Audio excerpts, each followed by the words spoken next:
বীরভূমের ময়ূরেশ্বরের কুণ্ডলা গ্রামের জমিদার বাড়ির পুজো প্রায় 400 বছরের পুরনো। এই পুজোর বিশেষ মাহাত্ম্য হল মহাষ্টমীর সন্ধি পূজায় গান ফায়ার।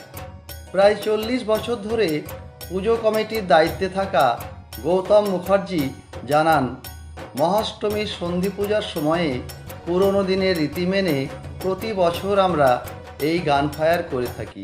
আমাদের এটা কুণ্ডলা বড় বাড়ির পুজো, প্রায় 400 বছরের পুজো। আর আমাদের বৈষ্ণবমতে পুজো হয়। আর বৈশিষ্ট্য হচ্ছে সন্ধি পুজোয় আমাদের ফায়ারিং হয়। ফায়ারিং দেখার জন্য আমাদের পাশে গ্রাম থেকে বহু লোক এখানে এসে ফায়ারিং দেখে সন্ধি পুজো। এটা আমাদের পূর্বপুরুষেরাও করে থাকতেন। সেই থেকে এখনও গান ফায়ার প্রচলন আছে। প্রতি বছর 1 রাউন্ড করে গুলি শূন্যে ফায়ার করে মহাষ্টমীর সন্ধি পূজার সূচনা হয় বলে জানান গৌতম বাবু।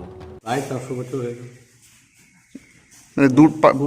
পূর্বপুরুষরা সব করে আসছে এবং বাইরে যারা আছে আমাদের সব, তারা সবাই পুজো থেকে আসে, তারা টাকা পয়সা সব দেয়।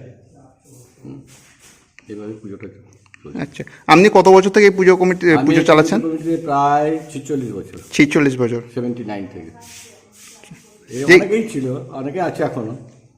প্রচণ্ড ভিড় হয় অষ্টমীর দিন। ফায়ারিং দেখার জন্য আশেপাশে 10-12টা গ্রাম থেকে প্রচুর লোক। ফায়ারিং বলতে কি কত রাউন্ড ফায়ার হয়?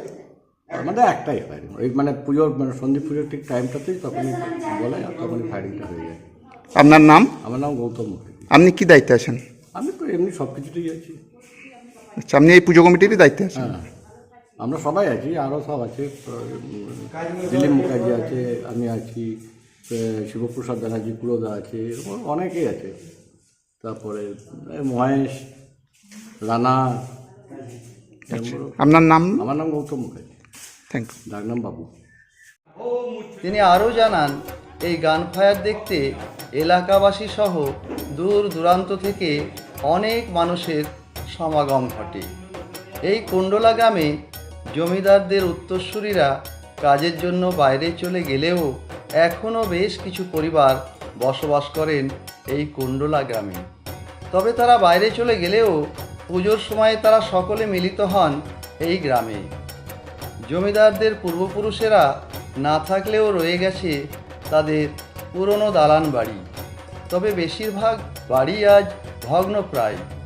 জমিদারদের পুরনো দিনের সেই বাড়ি দেখতে অনেকেই আসেন এই কুণ্ডলা গ্রামে।